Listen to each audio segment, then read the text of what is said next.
Well, hello everyone, welcome to my last video of the year. That's crazy. I think I've missed like 2 videos this year, meaning I don't know how many weeks are in the year, but take 2 off and that's how many videos I've done this year, which is crazy. Thank you guys so much for sticking with me this year. I really appreciate it. As I mentioned in last week's video, it's been a lot of ups and downs, but I'm very optimistic about 2025. I'm very excited about where I'm going to take this channel. I'm hoping to be able to put a lot more time and effort into each video to make them like more aesthetically pleasing and have more in them and just really grow and develop this channel, and I'm very excited about it. But that's not what today's video is. Today's video is nice and simple, cozy little sit down chat because it's close to Christmas as I'm filming this and I've got a lot going on, but I'm very excited about this video, to be fair. So I am doing my top 10 films that I saw this year and my top 10 books that I read this year, because both reading and seeing films are very important to me. I've done a lot of both recently. The only difference is that my top 10 films are all going to be films that that came out this year. They're not going to be any older ones that I saw, whereas the books are going to be a massive range of years because I am not caught up enough in the book world to be exclusively reading books that came out this year. Not at all. I think only a couple actually did come out this year. So yeah, that's like the only difference between the two. I'm going to start with film because I think that's something that more people are going to be interested in, and then I'll do books afterwards if you'd like to stick around and find out what I enjoyed reading this year. So let's get started with films. We're going to start with 10 and go all the way up to 1. Okay, so my number 10 film is In a Violent Nature. This film, I actually didn't love it when I first saw it, but it's one of those films that when you kind of sit and ruminate on it a little, you actually end up liking it a lot more than you thought you would. I love that this film was so clearly made by people who love the horror genre, and it's kind of making fun of it but also totally respecting it and loving it at the same time. Even though it's a totally different film, it does have a bit of like a Tucker and Dale versus Evil energy about it, which is one of my favorite films. If you don't know, it's about basically your basic cabin in the woods style slasher with this guy who like comes up from the dead and like slashes all these like teenagers camping in the woods for no apparent reason in increasingly grotesque ways. But it's from the perspective of the killer, who doesn't speak or anything like that, and it's a very slow film. Like a lot of it is just him walking through the woods for ages and ages and ages, because that's what a killer would do. You know, the killer doesn't, well, it depends on the film you watch, but the killer doesn't teleport from place to place. It's a lot of just walking, following people, chasing people down. So the reason it's number 10 is because it's not for everyone, and it can be quite a hard watch. It's very slow. I definitely wouldn't recommend it to people who weren't really into horror like I am. Like if it was just a casual viewer, it's like, oh, should I go and see that? I'd say probably not. So it's not really got broad appeal, but it was fantastic and the kills were absolutely brilliant. And I would like to watch it again at some point. So it just sneaked in there, my number 10, because I really appreciated what it was, but it can be quite a difficult watch. Now my number 9 and 10 really flip-flopped for me, but I put it as number 9, and that's Trap by M. Night Shyamalan. I'm a big Shyamalan fan. Shyamalan fan? No, I don't know if there's a term out there. People who like his work. So I was really excited. The reason it's quite low down the list is because it's definitely not his best work. It's I'd say middle of the road for him. So you kind of have to equate it to the other films you saw this year, but also the director's other works, if you know it. Oh God, the sun has just come out and I think I've got a little halo effect. I can't even see the camera anymore. We'll work with it, it's fine. But Trap was a fun film. It didn't really have a twist like M. Night Shyamalan films typically do. I mean, it does a little, but I think the problem is, and the curse that M. Night Shyamalan's got himself into, is that I went in expecting a really cool twist, and I'd read online really cool theories about what the twist would be. Like, for example, that his daughter, I should say, it's about a guy who takes his daughter to a concert, very Taylor Swift Eras Tour inspired, and it turns out that the dad's actually a serial killer and the police are there to try and get him. It's a whole thing. But I saw this really good theory online that it's actually the daughter who's the serial killer and the dad is trying to cover it up for her, and I thought if that was the twist, that would have been brilliant, but there wasn't really one. I am sounding like I did not like this film. I did. It was really good, funny in parts, very engaging, very tense. I had such a good time watching it. So it definitely makes the top 10, but sticks quite low just because it wasn't M. Night Shyamalan's best work. Number 8 is a film that I was very surprised to be on my top 10, considering I went to go see it just to have a bit of summer blockbuster fun, and that is Twisters. I love the original Twisters. I watched it quite a lot when I was younger, so of course I had to go and see Twisters rather than Twister. And you know what? I really enjoyed it. Daisy Edgar Jones was really good. What's his face was really good. I've forgotten his name. The main guy in it who everyone's obsessed with. It was fun. It was silly. It didn't take itself too seriously. The tornadoes completely varied in what they could possibly do. Like, scientifically, I'm not 100% sure that it was accurate, but it was just a really good fun. It was a proper popcorn film, and that's why I wanted to go and see it. I wanted something I didn't have to think too much. There wasn't going to be crazy peril, or I wasn't going to cry watching it. I was just going to have a good time, and I definitely did. So that's why it made my top 10, but again, a little bit lower down because it wasn't like cinema or art or anything like that, but it was good fun, and I would definitely recommend it to someone who's not watched it yet. My number 7 is a film that I actually thought before I saw it, I was going to end up having it in my top 3 this year. So I'm very surprised. I'm not surprised it's on my top 10, but I'm surprised it's so low down, and that is Longlegs. I was obsessed with the marketing campaign for Longlegs. I thought, oh my gosh, this is going to be the scariest movie I've ever seen. If you're new, you won't know. So I don't get scared from horror films at all. And I'm constantly chasing a high of getting scared from a horror film. Anything that people say it's the scariest thing I've ever seen, I'm right there. Never happened. So I was very excited to see Longlegs because it had a lot of hype about how scary it was. The reason it's on my top 10 is because as a film, it's fantastic. It's brilliant. It's really well done. The acting's incredible. It's so tense. It's beautiful in its own way. I really enjoyed the story.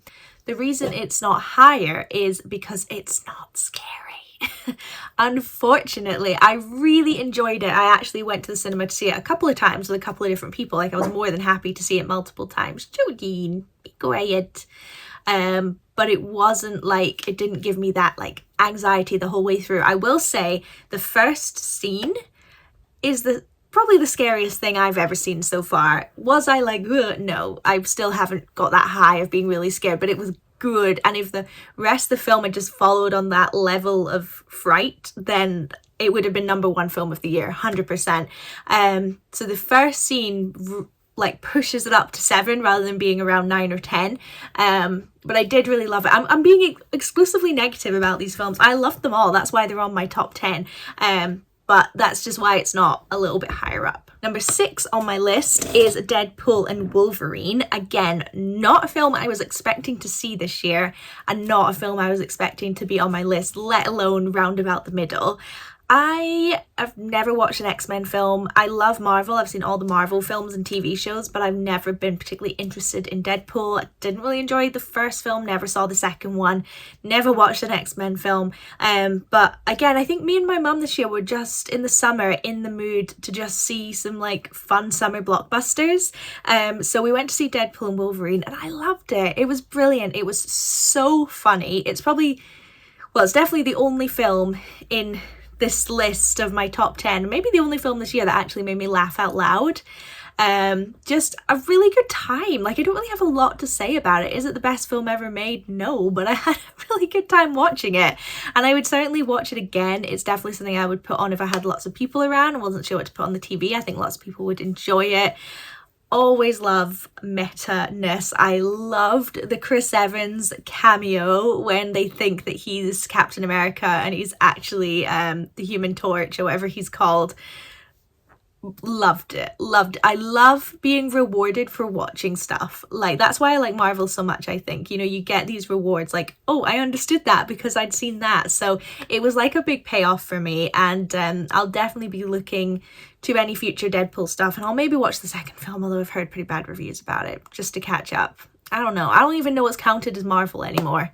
But anyway, I like this film. My number 5 is a film I saw right at the start of the year, and for a long time was sitting on my number 2 spot. My number 1 has stayed number 1 the entire year, but this was number 2 for a long time. So it is really, it's gone down a bit just because I've seen some other brilliant things, not because my opinion on it has changed, and that is Civil War. Again, it came out at a kind of dead space around the beginning of the year. If you don't know, I have a year pass to see films for free at my cinema. So I want to make use of it. So when there's that kind of January, February, March dead zone, I'm like, well, I'll just go see anything that comes out just to get my money's worth of it. Do you know what I mean? So I went to go and see Civil War, and I loved it. I thought it was brilliant. So well made. Definitely the tensest film I've seen this year. Like, I was so tense the entire time. If you don't know, it's about photojournalists who are inside a civil war taking place in America against the sort of pro-president side and the rebels, and they're just sort of in the middle of both sides, and it really discusses like the ethics of that, the ethics of journalism, not getting involved, not taking a side. You know, it makes you think so much. You can probably tell I'm not a film student. I'm just like, it was good, it was funny, it made me think, but that's just how I feel about films. I think I've seen this 3 times in the cinema. Like, I just thought it was brilliant. There's certain scenes that will absolutely stick in your head. I thought Nick Offerman as the president was brilliant. He did such a good job. It was a small part, but he did a brilliant job. Scenes in this film that will never leave my brain. They were so scarring and horrible. Lots of footage from wars, and it's not very clear if it's like real footage or not, and it's very tough to watch, but a very, very, very good film. Okay, we're now into the top 4, which is very exciting. My number 4, again, what I thought was going to be a lot higher, was Wicked. So if you don't know, I am a huge musical theatre fan. I don't really talk about it much on this channel, it just doesn't really come up, but I'm a huge musical theatre fan. I go and see as much as I can. So I was a big fan of Wicked. I've seen it multiple times in London and in touring productions. I'm obsessed. I used to have so much Wicked merch, all sorts. I had the socks, I had the programs, I had the poster, I had everything. So I was excited to see this film, but very nervous. There was a lot riding on it. So I have to admit, the first time I went to see it, I didn't enjoy the experience because I was so tense. I was like, please be good, please be good, please be good. And it was. So the second time I went was really a very proper experience watching it, where I could just enjoy it, enjoy the songs, and it's brilliant. It's the best adaptation I think we were ever going to get of Wicked. I really wouldn't change much at all. The singing was phenomenal. I'm also a huge Ariana Grande fan. Again, something I don't really mention on this channel, but I love her. So to have like my favorite musical be adapted with one of my favorite people in it was just like a winner for me. Jolene's trying to get in my presents. Oh, Jolene was trying to be sneaky and get in the Christmas presents that I've put a blanket over so she doesn't get in. Jolene, no thank you. No thanks. Good girl, bud. I'm sorry, I've completely lost track of where I was, but essentially wouldn't really change a thing about it. It was brilliant. I'm so excited for part 2. I'm so glad it was so good, and to be honest, it's on here more of like as a relief that it was good than anything else. Can't believe it wasn't higher, but there was just a couple of films through no fault of Wicked's that just really hit me in a certain way. So yeah, I'm very excited to talk about the next 3. So number 3 is a film that I saw on a whim with a friend. We wanted to go to the cinema. There wasn't much on. Why not? And it's Heretic. And I was blown away. It came out fairly recently, so I've only seen it once. Definitely going to see it more than once. Definitely going to show everyone I know this film. Me and my friend were both like stunned at the end with how much we enjoyed it. It was brilliant. Hugh Grant was phenomenal. I really hope he gets some kind of nominations for this because he was brilliant working outside his typecasting in normal genres. He was so good. So if you don't know, it's about these 2 Mormon missionaries, and they go to this guy's house to spread the word of the Book of Mormon. And it kind of takes a sinister turn, but not really in the way you think. I'm going to sort of spoil things, but not really. But this whole film, it's not going to be for everyone. I think the advertising did it dirty because it acted as if it was this whole like Maze Runner kind of style, like dystopian, like you're trapped in this guy's basement kind of thing. It's what it is like a 2-hour long essay on the ethics of religion, discussing whether religion has any benefit to being in the world, the differences between religion, which one's the true and right religion, how religion has benefited and negatively impacted the world. Like, it's insane, and I think it does a good job of towing the line. Whereas no matter where you stand on religion, you'd enjoy this film. It's not going to offend anyone. Like, for me, I'm stone cold not religious at all, like in any way, shape or form. And I loved it. I was like, yes. But also I can appreciate all the things it was saying about religion at the same time. And I'm never going to do it justice by sitting here talking about it. But I just thought it was mind-blowing. Definitely even could have been a contender for number 1. It was just beautiful, a beautiful film. I really enjoyed it. As I said, it's not going to be for everyone. It's a lot of talking, it's a lot of thinking. It throws a lot at you, but I just thought it was an exceptional film, and I wish it was getting more hype. Okay, Jolene has joined me for the next one. You want to say hi? Look. So my number 2 film of the year is Late Night with the Devil. I have watched this film so many times. I watched it on Shudder. I'm absolutely obsessed. If you don't have Shudder, get a free trial with Amazon Prime or something. Like, you have to watch this film. So basically it's like footage and behind the scenes footage from a late night talk show from like the 70s. But basically it all goes awry, hence Late Night with the Devil. But it's so clever. It's one of those where if you watch it like 5 times, you'll still find new things and be like, oh, he said that because it connects to that, which I'm obsessed with. I love films as puzzles. Hello. Mwah. Jillian loved it too. It's spooky, but in like a fun way. Like, I think it's very accessible to people who don't really like horror. Like, me and my mum watched it and it was fine. My mum hates horror, but it was fine. It gives you the spooky tingles. It's like a good sort of fun Halloween film. It's not funny, it's not like a comedy or anything, but it's lighthearted enough. And from what I hear, if you're American and you watch a lot of those old late night shows, it really like ticks that nostalgia box as well. Obviously, being British, I didn't really get that aspect of it, but even not getting that, I still thought it was brilliant. This is one film I would recommend to everyone to go and watch. Like, if you're watching this video, go and watch this film. Okay, and mine and Jolene's number 1, which I watched on like the freaking 2nd of January. So for some of you, this will be a 23 film, but in the UK, it came out 24, just to be clear. But watched it about the 2nd of January, and it stayed number 1 the entire year, and that is The Zone of Interest. I think this is one of the best films I've ever seen in my entire life. Like, if I had to do a top 10 of my life, this would probably be in it. To be fair, the top 3 for this year would probably be in it. I think this was a good year for films. It is a film about the commander of Auschwitz, the concentration camp, and his family, but it's set up as more of like a family drama. Like, the fact that they live bordering Auschwitz and there's all these atrocities going on is kind of secondary on purpose to show you the banality of evil and how these people can live their lovely lives with so much horror going on and knowing that they're committing these horrors. I'm never going to explain it properly. If it piques your interest, definitely recommend watching the trailer.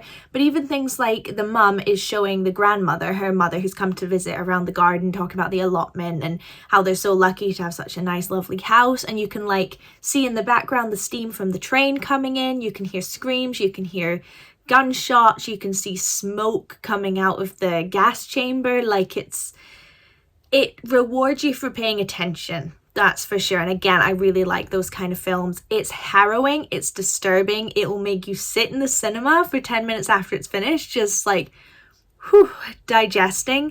But I think it's a very important film. I've not read the book it's based on, but it's on my to-read list. I'd really like to. But I just think they did such a fantastic job. And looking into the behind the scenes of how it was all made and everything is great.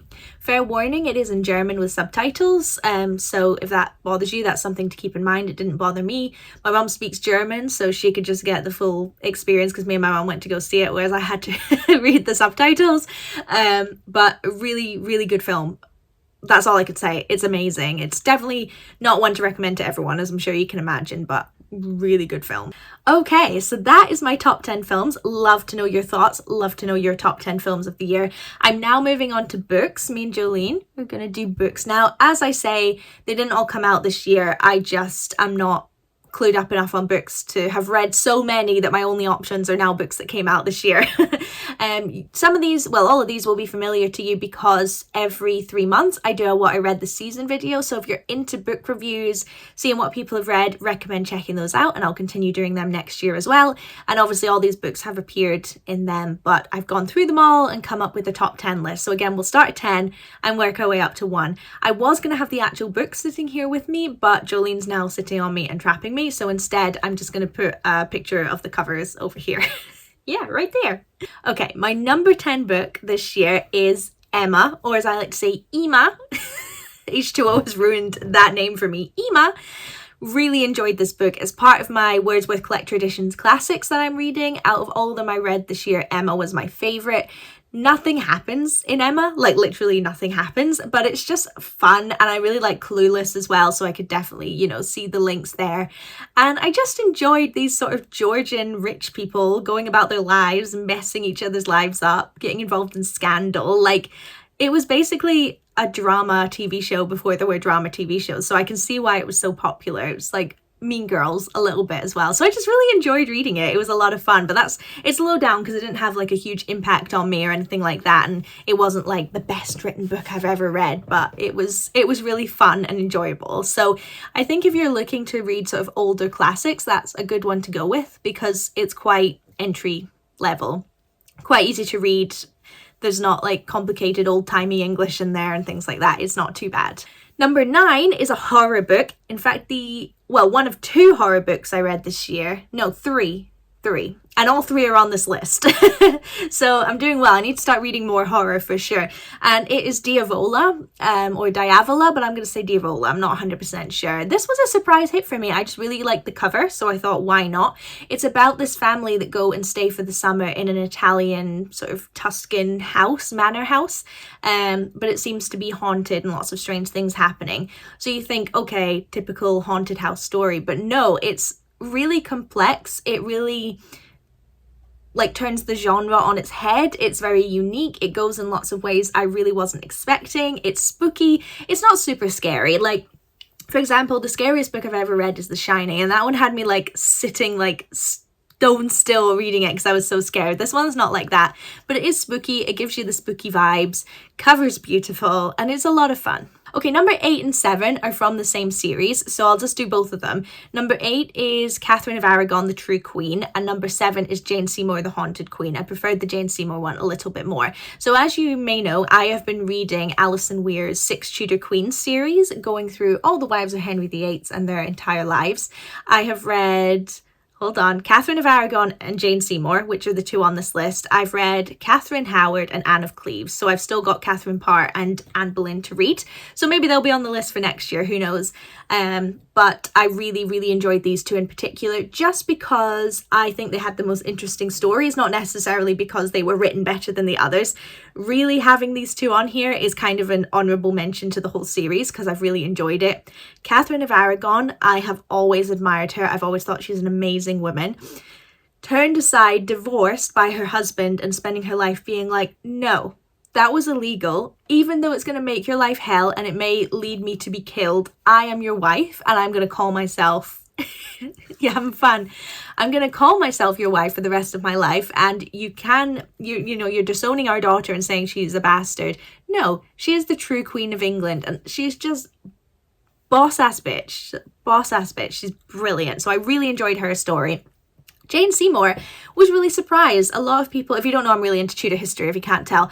A lot of people think Jane Seymour is quite a boring, timid woman. And this book does a good job of kind of being was she timid? Or was she actually super conniving and worked her way up to becoming the Queen of England off her own back? Or was she just who, me? Sure. It kind of goes between the 2, so it's quite interesting. And she actually lived a really interesting, kind of scandalous life.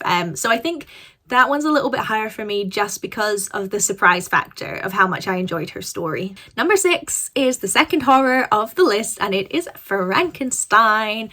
I really enjoyed Frankenstein. I wasn't sure, but it was really good fun. The reason it's slightly lower is because I read another book, which is number 1 on this list, right before it, and I thought it was so brilliant that in comparison Frankenstein kind of dipped a little bit. If I'd maybe read Frankenstein first, maybe it would be higher on this list, but I feel like I don't need to say that much about it. It's spooky, it's scary, it's a really good story, totally different to how I expected based on like film and TV and pop culture adaptations. They are way off what the actual book's really like. Like, for example, Frankenstein can like talk and he's like very well spoken rather than like the sort of grunting monster, I should say Frankenstein's monster, I'm sorry, that he's kind of portrayed as in other things. So yeah, it was a real surprise, and I'm really glad I read it. I think it's definitely, I don't know what the word is, but it's grown my appreciation for classic literature. I don't know if that makes any sense, but it did. Okay, number 5 is a Janice Hallett book. Janice Hallett is my favourite author, and it's the book she came out with this year, which is The Examiner. If you don't know, she does multimedia books, so they're all emails, text messages, phone calls. It's never just like written by the author as a story. It's all like a collection of things, normally like an investigation, and this is all the bits of evidence and things like that. I didn't love her last 2 books, so I was a bit nervous about The Examiner, but this one was a return to form for her, I think. I loved the story. It's basically about a group of like master's students studying an art course, and things go awry. I'll leave it at that. But I loved it. It's one of those books if I had the time, I would have sat and read it in one sitting. These books are so easy to fly through. I was obsessed. It was so good. I don't have anything else to say about it other than give it a try. I did not figure out the mystery. I was shocked by the ending. My mum read it after me though, and she figured it out, so I guess it depends. But I just enjoyed reading it so much, which is why it's so high. Okay, 4 and 3 are another combo because they're by the same author. And number 4 is Love on the Brain, and number 3 is Love Theoretically. You guys know I love this STEM romance series. I just think it's fantastic. I love all the books. I've read all of them this year, but these 2 are my favorite. They're absolutely brilliant. Between you and me, I can't actually remember between the 2 of them which plot is which. All the books have quite similar plots. It's sometimes hard to tell which is which, but I love them. I would read the same story over and over again because they're brilliant. I'm really not into romance books at all, but there's something about these, I just think they're great. I always love all the characters, love the relationships. Each one kind of has a slightly different trope, like enemies to lovers. What other tropes are there? That's the only one I like. So but they're just, I feel silly having these so high up when I can't even really explain them properly because they're light, silly fluff, but they're so good. They're such good fun. So I had to put them on the list. Number 2 is another Janice Hallett book, but it's her first one, which is The Appeal. This is kind of seen as her magnum opus. Like, it's brilliant. I don't think it will be a surprise that I read this year, so it's on this list. I think anyone who read it any year would put it on their best of the year list. Again, similar style to The Examiner, except this one is about a local community, small town amateur dramatics society, and there's an investigation that has to happen. It's fantastic. Last year I actually read The Christmas Appeal, which is a sequel. I read that before I read The Appeal. Christmas Appeal is still the best one she's ever done, but it's like this. It's like a tiny, tiny book. It's just like a little add-on, so it doesn't even really count. But apart from that, The Appeal is just one of the best books I've ever read. It's brilliant. It's so funny, and you know, it's got its tense dramatic moments. It's got a mystery for you to solve, but it's really funny. Janice Hallett is really good at writing characters and writing a sense of humour that, at least as a British person, because it's all got that sort of British humour, you're like, I can totally imagine someone saying that. It's a lot of like passive aggressive emails between people, you know, things like that. Like, it's just, oh, it's brilliant. Okay, my number 1 book of the year, probably not a surprise to anyone. It's also currently my number 1 book of all time, and that is Dracula. I loved Dracula. I thought it was so scary, so tense, such an amazing story. Am I about 100 years late to the game? Yes. I appreciate people have been saying for quite a while that Dracula's great. I'm slowly working my way now through Dracula media as well, like the BBC TV show. I've watched the old Nosferatu. I'm of course very excited for the new one coming out 2025. Definitely going to see that around the new year. So maybe that'll be in my top 10 films of next year. Who knows? But I loved everything about it. It was everything I wanted in a book. Really enjoyed all the characters. It was easy to read despite being so old. I thought it was really spooky. I even, there's a vlog actually where I went to Whitby, which is where a lot of Dracula's set. It's a couple hours drive from here, so me, my mum and Jolene stayed the night at Whitby, and I brought my Dracula book with me, and we went to Whitby Abbey where Dracula stays when he's in Whitby. So I really like gotten into the whole thing, and I loved it. I just think it's brilliant, and if you haven't read it, definitely do. It's so important to all kinds of media that we have now, literature, TV shows, movies. It influences so much, and I just think it's the perfect book. And with that, that is my top 10 films of the year and my top 10 books of the year. Let me know your thoughts. Don't be kind. If you hated it, let me know. But I'd also really like to know it doesn't have to be a top 10, but some books you've read this year, some films you read this year that you really liked, something that you think maybe I've missed that I would really enjoy. Let me know. I'd love to see it. But I'm definitely going to be doing this next year because there's especially a lot of good films, hopefully, coming out next year, including Wicked Part 2. Wicked Part 2 and Nosferatu are probably what I'm most excited about for next year. So yeah, very excited to do this again next year. Can compare to this year. It's going to go by in a flash. But I also just wanted to say, while we're ending this video, thank you so much for watching my channel over the past years. I really hope you've enjoyed it. I'm really excited about what I'm putting out next year, so don't forget to subscribe, and I'll see you next year. Bye!